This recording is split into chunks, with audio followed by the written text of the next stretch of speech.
नमस्कार। मैं शिव कुमार फौजी, ग्राम इंदौर, पोस्ट पीरापट्टी, जिला वाराणसी। हम्म, अपने फार्म के बारे में एक छोटा सा कुछ परिचय। फार्म में एक्चुअली आर्मी से 2019 सितंबर में रिटायर हुआ। उसके जी। बाद डेयरी फार्मिंग शुरू किया मैंने। अच्छा। और ये एक्चुअली पहले हमारा चांदमारी शहर में था, जी। छोटे स्केल में। तो इसको जब मैं रिटायर हुआ तो यहाँ पर बड़ा बना करके अच्छा, यहाँ पर बड़े स्केल तो में यहाँ पे शुरू कब किया। से है लगभग ये? ये 2020 मई से यहाँ शुरू हो गया था। 2020 मई से। अच्छा, और इस फार्म का टोटल एरिया कितना होगा फार्म लगभग? फार्म का जैसे शेड का जो है जी। वो 2.5 हिस्से में है। अच्छा, बाकी पूरा एरिया तो मेरा काफी मतलब खाली है। औसतन कुछ कहना हाँ, चाहेंगे? मतलब ये पूरा 1.5 बीघे का चक है, उसी में है। अच्छा अच्छा, और ये लोकेशन क्या होगी, जो लोग जानना चाहेंगे किस जगह पे ये है? जैसे आप बनारस से अगर कैंट स्टेशन उतरते हैं, जी। वहाँ से कचहरी, कचहरी से भोजूवीर, जी। भोजूवीर के बाद आएंगे बेलवरिया बाजार पड़ता है। अच्छा। वहीं से हम्म। बीरू सरदार गौशाला, सनवैली पब्लिक स्कूल है, उसी के बगल में बीरू सरदार गौशाला, उमदी गाँव। उनदेगा। अच्छा, और आपने पहली बार ये गाय भैंस कहाँ से लाए थे जब शुरुआत किए थे लगभग? शुरू में तो हम लोग पंजाब से लाए थे 8 गाय। पंजाब से। हाँ, अच्छा। उसके बाद धीरे धीरे अपने अब मोस्टली जो है हम्म। अपने यहाँ की ब्रीड जो जी डेवलप कर जी। ली है, तो उन्हीं। तो मान लीजिए नए युवा या जो भी आपसे प्रभावित होकर ये काम शुरू करना चाहें तो उनको आप क्या सलाह देंगे कि, या फिर अगर ऐसे देखा जाए कि कम से कम खर्चे में अगर एक गाय भैंस का डेयरी फार्म कैसे शुरू किया जा सकता है, संक्षेप में कुछ बताना चाहें? देखिए, अगर डेयरी फार्म शुरू करना है जी। तो छोटे स्केल में शुरू करें। जी। मतलब कम से कम 2 या 5 से शुरू करें। अच्छा। और अच्छी नस्ल की गाय रखें, जैसे कि कम से कम, जैसे बिजनेस पर्पज के तो एचएफ सबसे बेस्ट है। हम्म। और क्योंकि और इनके दूध मिल्क कैपेसिटी इनकी ज़्यादा है। जी। आप 25 लीटर प्लस की गाय रखेंगे तो आप बेनिफिट में रहेंगे। जी। और 2-3 चीज़ें हैं जैसे डेयरी फार्मर को, जैसे आप अच्छे ब्रीड, मतलब 3-4 चीज़ें हैं जो डेयरी फार्मिंग में बहुत महत्वपूर्ण है। जी। पहले सबसे पहले आता है अच्छा ब्रीड। जी। आप कौन सी गाय रख रहे हैं, अच्छी नस्ल की हो, हम्म। उनकी मिल्क कैपेसिटी अच्छी हो। जी। दूसरा उनका फीड, हम्म। आप उनको क्या खिला रहे हैं, जी। वो बैलेंस हो, उसमें प्रोटीन, फैट, एनर्जी बैलेंस हो, जो उनकी बॉडी की रिक्वायरमेंट है उस हिसाब से आप उनको खिलाइए। और अगर हम लोग बात हरे करें। चारे की आप उपलब्धता हो। हम्म। तीसरा, जैसे आप सबसे इम्पोर्टेंट बात है कि दूध का रेट सही होना चाहिए। जी। जी। आप पैदा कर ले रहे हैं लेकिन आपको दूध का रेट नहीं मिल रहा है, तो हम्म। लगभग 30 से 32-35 रुपए, मतलब एरिया के ऊपर डिपेंड है। जी, वो जगह के 30 ऊपर। से 35 रुपए तो पर लीटर कास्ट आ जा रहा है दूध का, मतलब प्रोडक्शन कास्ट है। हम्म। और गांव में जैसे बाल्टा उल्टा वाले या जो अमूल भी या जो भी है, हम्म। अगर आपका फैट एसेंट अच्छी क्वालिटी का नहीं है तो 35-36 रुपए दूध का रेट आ रहा है, जी। तो आपको फायदा नहीं होगा। जी। जी। तो इसके लिए आपको आपका मार्केटिंग से ना, जो दूध सही रेट में बिकना चाहिए, बहुत बड़ा इंपॉर्टेंट मैटर है। कम से कम जैसे अमूल वगैरह भी लिए तो गाय का दूध 40 से प्लस में होना चाहिए। और मार्केट नज़दीक है तो कोशिश करें कि आप मार्केट में बेचिए, जहाँ आज मार्केट में 55-50 से प्लस में रिटेल में सेल हो रहा है। जी। तो जी। कोशिश करिए जितना भी आपके पास प्रोडक्शन है मार्केट, लोकल मार्केट में आप अपने नज़दीक मार्केट में जाइए, वहाँ बेचिए। क्योंकि अगर आप 100 लीटर भी आप प्रोडक्शन करते हैं और एक कोई बाल्टा वाला या किसी आप सेंटर को देते हैं तो आपको 35 से 40 रुपये पे करेगा। और वही आप नज़दीक अपने शहर में बेचेंगे तो 55 रुपये जाएगा, 15 रुपये से 20 रुपये आपको प्रॉफिट आएगा पर लीटर। 1 कुंटल है तो आपका 1500 से 2000 जी। अगर पर डे प्रॉफिट है 1 कुंटल दूध प्रोडक्शन है। लेकिन वही दूध आप देंगे कहीं बाल्टा वाले को या किसी सेंटर या अमूल या जो भी जी। ज्ञान या जो भी, तो सही रेट नहीं दे पा रहे हैं। रेट का जिसकी समस्या वजह से है। किसान या नए पशुपालक परेशान हो जाते हैं। जी। जी। तो कोशिश करिए कि लोकल मार्केट में बेच दें जिससे अच्छा रेट मिल जाए। और समझ लीजिए अगर 100 कुंटल सॉरी 1 कुंटल दूध भी आप प्रोडक्शन कर रहे हैं, अगर मार्केट में सेल करें तो 15 रुपये लीटर आपका, अगर 5 रुपये आपका ट्रांसपोर्टेशन कास्ट, लेबर कास्ट काट दिया जाए, तब भी आपको 10 रुपये 15 रुपये बच रहा है, तो 3000 रुपये, मतलब आपको 1000 रुपये लगभग। हाँ, 1000 रुपये आपको बचेगा ना। औसत ले सकते हाँ, हैं इसका। 30,000 आपको मतलब अलग से आपको प्रॉफिट हो जाएगा। अगर आप मार्केट में अगर ज़्यादा दूध है तो उसी रेशियो में आपका हाँ, एक बढ़ता एवरेज जाएगा। आपने बता हाँ। दिया उस हिसाब से। और इसमें जैसे शुरुआत में क्या इन्वेस्टमेंट लगेगा, अगर अंदाज़ा लगाना चाहें? देखिए, अगर शुरू में आप कोशिश करिए कि छोटे से छोटे, जैसे छोटा बनाएं।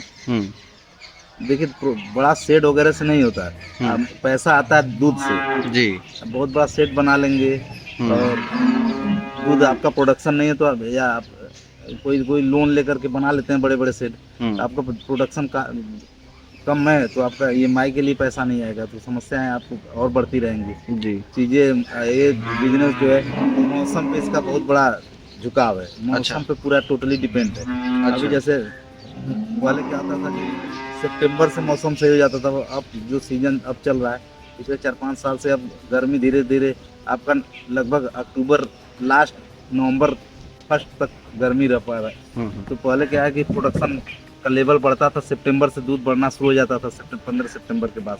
लेकिन अब ऐसा है कि आपका दूध नवंबर से मौसम ठंडा होना शुरू हो रहा है तब प्रोडक्शन बढ़ रहा है। तो चीज़ें हैं कि मौसम को देखते हुए पशुपालन का समय आपका नवंबर से लेकर के मार्च तक शुरू कर सकते हैं। अच्छा। अब मोस्टली कहा जाए तो जनवरी तक ही शुरू करना चाहिए, क्योंकि गाय आप कहीं बाहर से लाते हैं तो उनको 2-3 महीने सेट होने में लगता है। जी, कैसा परिवेश है, पर्यावरण है। तो इसलिए जो भी नए पशुपालक हैं वो अक्टूबर से लेकर के जनवरी फरवरी के बीच में अपना नया स्टार्टअप कर सकते हैं और छोटे स्केल में शुरू करें। 4-5 गाय रखे शुरू में, बछड़ियाँ एक बस कोशिश करके एक आध ही हों और 1-2 बछड़ियाँ होना चाहिए, जिससे कि आपको नेक्स्ट जनरेशन तैयार करने में अच्छी बछड़ियाँ रखिए। जी, अब तैयार होंगी तो 30 प्लस में जाएंगी। ठीक है, इस पे और अभी हम लोग करेंगे। अभी मैं ये जानना चाहूँगा कि जब आपने शुरुआत किया था इसका, तो उस समय आपको इनिशियल फेज में क्या समस्याएं आई लगभग? अच्छा, शुरू में समस्याएं क्या कि जैसे कि हमें समस्या इसलिए कम आई कि जैसे कि हमारे जो छोटे मेरे भाई हैं वो देखते थे जब मैं आर्मी में नौकरी कर रहा था जी। तो और उनको मैंने अपना AI का ट्रेनिंग वगैरह और इसका प्राथमिक पशु चिकित्सा वाला जो है ट्रेनिंग करवा रखा था। तो जिससे मोस्टली क्या दिक्कतें आप पूछें तो क्या होता है कि फर्स्ट में जो समय होता है उसमें कई बीमारियां होता है। अगर फीड मैनेजमेंट नहीं है आपका तो थनैले की बीमारी, मौसम के हिसाब से आपने टीकाकरण नहीं करवाया तो खुरपका मुँह पका बीमारी आ जाती है। तो इसमें क्या थोड़ा सा जागरूक होना पड़ेगा कि टाइमली, जैसे आपका लंपी आ गया तो लंपी का टीका होना चाहिए, ईयरली टीका लगता है और हाफ ईयरली लगता है आपका। मतलब मोस्टली जो समस्याएं हैं वो पशुओं की बीमारी से जुड़ी हैं। बीमारी हैं और जैसे कि अगर आपका बैलेंस फीड मैनेजमेंट नहीं है और चारे वगैरह की उपलब्धता नहीं है जी, तो आपका कंसेप्शन गाय कंसीव नहीं हो पाएंगे, जिससे आपको लॉस होगा। कोशिश करना है कि कम से कम बच्चा देने के बाद 60 से 90 के दिन के अंदर गाय आपकी कंसीव हो जाए। अगला सवाल मेरा यही था कि आप अपने पशुओं का फीड मैनेजमेंट कैसे करते हैं, तो इसके बारे में लगभग आपने बता ही दिया। तो वो मतलब और कुछ इस पे बोलना चाहेंगे? फीड मैनेजमेंट में क्या मतलब कुछ खास? जैसे माँ डेयरी फीड्स आता है तो हमारे बहुत बड़े डेयरी फार्मर है यूपी के जी, सुधीर जी, उनके यहाँ खुद बनाते हैं तो उन्हीं के यहाँ से हम लोग मंगाते हैं। इसमें अच्छा कई वैरायटी है, जैसे छोटे अप टू 5 मंथ्स के जो बच्चे हैं 0 डे से 5 मंथ तक के लिए उनके लिए काफी स्टार्टर आता है। अच्छा, जो 5-6 महीने से ऊपर तक की जो प्रेग्नेंट, जब तक प्रेग्नेंट न हो जाए तब तक काफ ग्रोअर चलता है। जब वो बछड़ी कंसीव हो जाती है, प्रेगनेंसी कंफर्म हो जाती है, मतलब 21 दिन ढक गया उसको जी कंसीव होने के बाद जी, तो हम उसको प्रेग्नेंट कीपर शुरू कर देते हैं। अच्छा, और उसके बाद जब लास्ट मंथ आता है 9वां, तो 9वें मंथ में हम लोग ट्रांजिशन फीड आता है। अच्छा, ट्रांजिशन क्या है कि वो बहुत अच्छा, मतलब कि बहुत जरूरी है उस गाय के लिए या बछड़ी के लिए, जो उसके हेल्थ में जबरदस्त ट्रांसफार्म करता है। अच्छा, और अच्छा। जैसे जिसकी वजह से आप ट्रांजिशन देते हो तो बच्चा देने के बाद न जेर फंसेगा, आपकी गाय मिल्क फीवर में नहीं जाती है, गाय बच्चा देने के बाद बीमार नहीं होती है। नहीं, मोस्टली क्या होती है, अगर आप डेयरी फार्म है तो 5-7 या 10 गाय बच्चा दिए हैं आपका तो 2-4-5 बीमार होती थी पहले, लेकिन उसका कारण समझ में आया कि उनको लास्ट मंथ जो 9वां होता है उसमें अच्छा फीड ट्रांजिशन की सख्त जरूरत होती है, क्योंकि उसमें फास्फोरस, उस समय बच्चा बहुत तेजी से बढ़ता है। अच्छा, तो हाँ, उसमें फास्फोरस की उनको ज़्यादा जरूरत पड़ती है और कई सारी चीज़ें हैं। और जी जी, और अपने फार्म में हम लोग जैसे आप कुछ एडवांस टेक्नोलॉजी भी यूज करते हैं? हाँ, जैसे ऑटोमेटिक मिल्किंग वगैरह का जो होता है, मिल्किंग मशीन है, मिल्किंग होती है जी, और जैसे रबर मैट, काऊ मैट वगैरह, मतलब बैठने के लिए गाय, अच्छा, जिससे उनको आराम मिले जी, और गर्मियों में फॉगिंग सिस्टम लगा रखे हैं कि फुहारा चले, जिससे इनको टेम्परेचर में थोड़ा कमी आए, बॉडी थोड़ा उनको राहत मिलेगी जी। और अभी जैसे मौसम का हाइट, मौसम की वजह से इस शेड का हाइट हमने सेंटर से काफी 25 और साइड से 20-20 फीट कर रखे हैं, जिससे कि धूप कम, गर्मी का कम असर हो। जी वेंटिलेशन के लिए हमने साइड में सेट के खुलवा रखा है ऊपर, जिससे कि गर्म हवा निकल जाए, और चारों तरफ से खुला रखे हुए हैं। जी जी, ये हो गया। और यहाँ पे जैसे गोबर या जो भी वेस्ट होते हैं उनका मैनेजमेंट कैसे होता है? क्या कोई एडिशनल इसका इनकम भी है सोर्स, बायोगैस या कंपोजिटिंग इस अभी टाइप तक का? तो नहीं है, लेकिन है, फैसिलिटीज हैं, लेकिन अभी हमारे यहाँ नहीं लगा हुआ। हम लोग अपना जो हरे चारे वगैरह, तो इसका मैनेजमेंट मतलब खाद के रूप में ही हाँ, मैक्सिमम खाद के होता रूप में ही अमूमन हम अपने खेतों में यूज करते हैं। बाकी जो है। अगल बगल किसान हैं वो लोग ले जाते हैं। अच्छा। और जैसे अभी जो भी दूध होता है या जो भी मतलब आपका डाटा रहता है उसका मैनेजमेंट कैसे करते हैं आप? जैसे हम लोग जैसे डेली हर गाय का रिकॉर्ड अपडेट करते हाँ, हैं। वही रिकॉर्ड के बारे में। तो लैपटॉप में हम अपना अच्छा, रखते उसके लिए हैं। आपने सिस्टम किया हुआ है हाँ। पूरे सुचारू रूप से। जी जी। और जैसे अगर हम जानना चाहें कि एक साल में इनका टोटल मेंटेनेंस कॉस्ट लगभग क्या आता होगा इस डेयरी फार्म को चलाने के लिए, औसतन मतलब एक अंदाज के लिए? उसमें क्या है, मेंटेनेंस वो आपके काऊ के हर्ड पे कितनी डिपेंड गाय करता हैं है। उस पर डिपेंड करता करता सबका है। अलग अलग हर्ड के जी। ऊपर है। हाँ हाँ, वो तो सीधी सी बात है कि क्या नंबर है उस हिसाब से डिपेंड करेगा। अच्छा, ठीक है। और दूध की प्राइसिंग की जैसे अभी आपने बात की कि लोकल मार्केट में अलग या किसी औद्योगिक जगह पे दे रहे हैं उसका अलग, तो ये आप जैसे डिसाइड कैसे करते हैं, मार्केट के हिसाब से या किस हिसाब जैसे से? कॉलोनियों में या जो शहर नजदीक है, तो वहाँ 55 पे जाता है। अच्छा। और ये जैसे अमूल वगैरह है तो फैट के ऊपर डिसाइड होता है। जी जी। फैट एसएनएफ क्या है उसके बेस पे रेट फिक्स किया जाता है। और आप कैसे डायरेक्ट मार्केट में बेचते हैं, लोकल मार्केट में, डेयरी कंपनी जो भी बता रहे थे, तो मैक्सिमम आपका लोकल मार्केट होता है? नहीं, जैसे मेरे सेंटर है, मेरे जैसे नटनिया दे चौराहे पे है, जी जी। और दूसरा जहाँ पहले डेयरी थी शीतल नगर में, हाँ हाँ। जीवनदीप के अपोजिट में, वहाँ पे है। अच्छा। और बीडीए कॉलोनी में, तो मेरा दूध मोस्टली उधर ही चला जाता है। अच्छा, उधर चला जाता है इस हिसाब से। ठीक है, ये हो गया। अभी अगर हम लोग जैसे जाने कि इनको कितने बच्चों को लगभग जन्म देती हैं और कितने टाइम में बच्चे बेचते भी होंगे कभी, तो वो कितने टाइम में लगभग तैयार हो जाते हैं? बछड़ी जैसे तैयार होने में, ये पैदा होने के बाद लगभग 13 से 14 महीने में कंसीव हो जाती हैं। अच्छा। और फिर उसके बाद वही 22-23 महीने में दोबारा मतलब वो बच्चा दे देती हैं। अच्छा। और अच्छा। बिकने के लिए वो लगभग, जैसे अगर अच्छी ब्रीड की हैं तो 1.25 लाख से 1.5 लाख तक की जाती हैं। अच्छा। अगर अच्छा। वो फर्स्ट लैक्टेशन में 28-30 लीटर अगर कर रही हैं, तो उनका कॉस्ट 1.25 लाख से 1.5 लाख के बीच में। और जैसे टोटल इनकम प्रॉफिट ये भी जैसे आपने बताया कि नंबर पे डिपेंड करेगा कि क्या नंबर है आपके पास, उस हिसाब से वेरी करेगा। ठीक है। फिर जैसे आप मान लीजिए आपके एरिया के जो भी अदर फार्मर हैं उनके साथ भी क्या आपका कोई कोलैबोरेशन या जुड़ाव के साथ है, जैसे हाँ, फीड जैसे सप्लाई या नॉलेज शेयरिंग या कुछ ऐसा? जितने बनारस का लगभग पूर्वांचल के पूरे किसान हमसे जुड़े हैं मोस्टली। अच्छा। सबसे बातचीत होती है, जिनकी नहीं, समस्या है। व्यापार जैसे पर्सनल माध्यम में तो होंगे, व्यापार के माध्यम से इस फॉर्म के हाँ, माध्यम से भी व्यापार जुड़े में हैं? जैसे पशुहार हमारे यहाँ से जाता है, साइलेज हमारे यहाँ से लोग ले जाते हैं जी। अच्छा। जैसे दूध भी कई डेयरी वाले हमारे यहाँ देते हैं। जैसे जी। हमारा अभी मेरा 3.5 कुंटल के पास प्रोडक्शन है, लेकिन बाकी जैसे हमारा कंजप्शन 6 कुंटल है। जी। तो बाकी जो हमारे अगल बगल डेयरी हैं हम्म। वो हमारे यहाँ देते हैं दूध ला करके अच्छा। दुकान पे। अभी एक सवाल ऐसा है कि इनके साथ इनकी कुछ गाय बीमार होने के साथ मृत्यु भी होती होगी, हाँ, तो ये मृत्यु दर के बारे में क्या रहता है, कितना रहता है, या ये समस्या कैसी है, इसके बारे में थोड़ा संक्षेप में कुछ बताइए। मोस्टली जैसे इन गायों में मैंने नोटिस किया है जी। कि अगर आप तत्काल अगर इलाज किया जाए, हम्म। अगर जैसे आपको पता लगा कि बीमार है, हम्म। अगर तुरंत एक्शन किया जाए तो मृत्यु का दर बहुत कम है। हम्म। जैसे मेरे पास 50-55 घट गए, उधर 60 तक गाय रही है। अच्छा। अच्छा। तो हमारे पास 1-2 साल में एकाक ऐसे होता है। गड़बड़ जो हाँ, मतलब। नहीं तो ऐसे अगर आपको जानकारी है तो कबर मरने के चांस कम होते हैं। जैसे हाँ। कभी कभी क्या होती है, जैसे चोट वोट लग गया, जी। जैसे फिसल गई है, तो अलग हो गया उसमें। समझ गए समझ गए, मतलब अगर रख रखाव अच्छा है, देखभाल अच्छा है और जागरूकता है तो काफ़ी कम है। कम है। जी। अच्छा। अच्छा, ये जो वैक्सीनेशन और मेडिकल केयर के लिए क्या कोई स्पेसिफिक ट्रेनिंग की ज़रूरत जो होती है, तो आपने इसको चलाने के लिए कोई इसका स्पेशल कोर्स वगैरह किया है? मेरे अच्छा। छोटे भाई, मैंने उनको हाँ, आपने जैसा भी पहले बताया कि वो छोटे भाई ने कोर्स किया है। जरूरी है। देखिए क्या है जी जी। ये जो पहले किसान पशुपालन करते थे तो गाय या भैंस बहुत कम दूध देती थी, 5 लीटर 4 लीटर। लेकिन अब ये क्या कि ये एडवांस गाय, इनको मतलब ज़्यादा दूध के लिए एक्चुअली बनाया गया, उस हिसाब से इनका।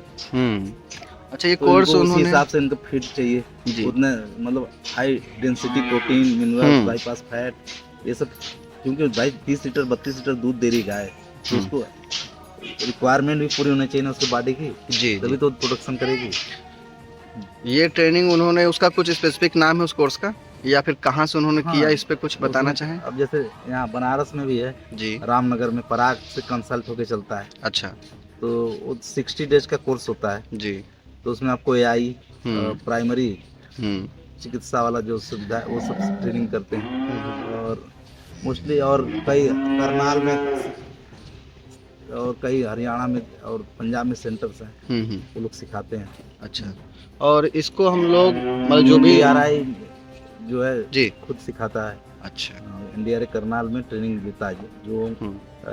हर 3-3 महीने पे उनका शेड्यूल निकलता है, जी। तो आप जो वॉलंटियर होंगे अप्लाई करते हैं तो फिर फी वगैरह पे करना पड़ता है, फिर वहाँ से हम्म। जैसे आप इस क्षेत्र में काफ़ी समय से हैं और काफ़ी सफल भी हैं, तो आपका क्या सलाह रहेगा कि इसको एज अ साइड बिजनेस करना रहेगा या फुल टाइम बिजनेस भी इसको लोग देख सकते हैं? नहीं, जैसे शुरुआती दौर में जैसे आप शुरू करते हैं जब आप, जी ये मेरा प्रैक्टिकल और लोग नए पशुपालक को सलाह भी है जी जी कि भाई। जैसे शुरू में आप करते हैं जी। तो ये 3 साल आप भूल जाइए कि अच्छा। इससे आप फायदा लेना है, हम्म आप इसमें अपना समय एज ए 3 साल इसको छोटे स्केल से शुरू करिए, धीरे धीरे इसको बढ़ाइए। जैसे आपने एग्जांपल के लिए मैं बोलूँगा 1 कुंटल का टारगेट बना लिया कि 1 कुंटल मेरा प्रोडक्शन होगा, हम्म। तो शुरू में 5 गाय लाइए, हम्म तो 25 लीटर का रखेंगे तो 1 कुंटल 20 लीटर 1.25 कुंटल तक आपका दूध का प्रोडक्शन रहेगा। हम्म तो आप उसी को साइकिल को मेंटेन करेंगे तो जब 3 महीने बाद फिर दूध 2 1 लीटर सब घटेंगी, तो उस टाइम आप एक गाय और बढ़ा लीजिए। तो मोस्टली आप उस साइकिल को मेंटेन करिए 1 साल तक, जी। तो आपकी वो गाय 5 से धीरे धीरे 10 तक पहुंच जाएंगे आप। फिर अगले साल जो आप शुरू में लाए थे वो फिर डिलीवरी करना शुरू करेंगे। मतलब इसको धीरे धीरे फुल टाइम की तरफ हाँ, लेकर पहले चलें। लेकिन इनको शुरू में 3 साल आपको पार्ट टाइम में लेना पड़ेगा, और इनको क्योंकि बीच बीच में जैसे आप 5 ले आए तो जब दूध घटेगा और आपको गाय की जरूरत होगी, हो सकता है आपके पास पैसे उस टाइम उतना मुनाफा नहीं, तो आपको अपने पास से फिर लगाना पड़ेगा। जी। तो धीरे धीरे मैं बोल रहा हूँ कि 3 साल में बाद जब आपकी बछड़ियाँ तैयार होने लगती हैं, मिल्किंग में आने लगती हैं, तब जाके आप प्रॉफिट में आना। जब आप गाय खरीदना सीधा सीधा फंडा है, गाय जब आप खरीदना डेयरी में बंद कर देंगे, उस दिन से आपका प्रॉफिट शुरू हो जाता है। अच्छा, और आप ये दूध से बने हुए जैसे प्रोडक्ट पनीर हो गए, घी हो गए, इनका भी आप उत्पादन करते हैं और हाँ, बेचते हैं या खाली हाँ, दूध? बेचते हैं। फिलहाल में आपके पास किस किस नस्ल की गाय और भैंस हैं लगभग? मेरे पास मोस्टली एचएफ की हैं। अच्छा। और गिर की 1-2 हैं, देसी भी। अच्छा, ये प्रमुख हैं। और आपका लेते समय या फिर जब भी इनका सिलेक्शन का प्रोसेस क्या होता है, आप क्या ध्यान में रखते हैं? जैसे क्या है कि अब तो हम लोग अब खुद तैयार करते हैं, क्योंकि खरीदने में बहुत धोखा होता है। जी जी, वो इसीलिए वो प्रोसेस जानना चाह रहे थे। क्योंकि जैसे आप एग्जांपल के लिए अगर 5 गाय खरीदते हैं तो उसमें 3 गड़बड़ ही निकलती हैं। अच्छा, ऐसा रहे। इसलिए हम लोग अपना बछड़ी खुद तैयार करते हैं। अच्छा। खरीदने वाले में क्योंकि आप इस धंधे में इतने झूठ झपाड़ हैं, जैसे व्यापारी वर्ग बताएगा कुछ और ग्राउंड पे कुछ निकलता है। तो कोशिश करिए या तो किसान से डायरेक्ट लीजिए जी, या तो कहीं भी खरीदते हैं तो उनका बॉडी स्कोर देख लीजिए, मिल्किंग 2-3 से 4 टाइम करवाइए, उनके खान पान के बारे में पता करिए, तब नहीं तो हमेशा इसमें खरीदने वाला नुकसान हमेशा उठाता है। अच्छा अच्छा। अभी फार्म को आपको और एक्सपेंड करने की इच्छा है और इसको बड़े स्केल पे ले जाने की? हाँ, एक्सपेंड करेंगे अभी। अच्छा, तो इसमें क्या कुछ प्लान पहले से है कि कैसे और किस तरीके से करना चाहते हैं, और किस क्षेत्र में कुछ एक विजन है कि ऐसा? हाँ, जैसे 100 गाय तक करना है। 100 गाय तक। फिलहाल आपका बता रहे थे 50-55 तक का है जी। अच्छा, और क्या अपने फार्म पे आप विजिटर को अलाउ करते हैं, जैसे कोई स्कूल ट्रिप या कुछ ऐसे विजिटर भी आते हैं? अभी तो नहीं। अच्छा, अभी नहीं, फिलहाल नहीं, ठीक है। और एक जैसे आप इस डेयरी फार्मिंग को आपने अपना करियर क्यों बनाया, इसके पीछे कोई इंस्पिरेशन था या कोई ऐसा कुछ खास वजह? नहीं, वजह मैं इस फील्ड में मुझे जानकारी थी, नॉलेज था जी, क्योंकि हमारा पैतृक पिताजी वगैरह करते थे जी, तो हम लोग बचपन से देखते हैं और इसमें हमारा झुकाव था शुरू से ही, तो इसलिए हम लोगों ने इसको, और आने के बाद कोरोना का दौर आया तो मेरे को सबसे बेस्ट ऑप्शन लगा कि इसी को एक्सपेंड किया जाए। और इस क्षेत्र में आपको कुछ ऐसा सीख मिला या कुछ ऐसा जिसको बोलते हैं, जैसे सबक वर्ड यूज कर लिए हैं, या कुछ ऐसा कुछ खास सीखने को मिला इसको शुरू करने के बाद? हाँ, देखिए ये इसमें क्या है, किसी भी व्यवसाय में आप पूरे ताउम्र सीखने के लिए रहता है। इसमें तो मेरे को लग रहा है कि बहुत ज़्यादा आपको मौका मिलता है सीखने के लिए, जैसे फीड के बारे में, ब्रीड के बारे में, और इसके बाद बीमारियों से रिलेटेड चीज़ें, तो ये सब बहुत मौका मिलता है सीखने। चलिए, लास्ट क्वेश्चन आपसे ये है कि आपके हिसाब से बहुत सारे लोग ये बिजनेस शुरू करते हैं पर वो ज़्यादातर फेल हो जाते हैं, मैक्सिमम देखा जाता है, तो इसके पीछे क्या कारण हो सकता है या आप क्या संदेश उनको सलाह सुझाव देना चाहेंगे? देखिए कि उसके कई कारण है फेल होने के। जैसे कि बेसिक कारण क्या है कि फर्स्ट में वही कि आप सही गाय का सिलेक्शन करिए जी, अच्छी गाय खरीदिए, और दूसरा वही अच्छी ब्रीड की हो गई, अच्छा उसको खान पान रखिए जिससे टाइम से कंसीव हो जाए गाय, और तीसरा कि आपका दूध का रेट सही भी मिले, तो कभी भी आप ये धंधा नुकसान में जाएगा नहीं। अगर आपका फीड, ब्रीड, मार्केटिंग वगैरह अच्छा है तो कभी नुकसान में नहीं जाएगा। ठीक, और अपने तरफ से आप कुछ बताना चाहते हैं जो देखने वाले दर्शक हैं उनको, या कुछ संदेश?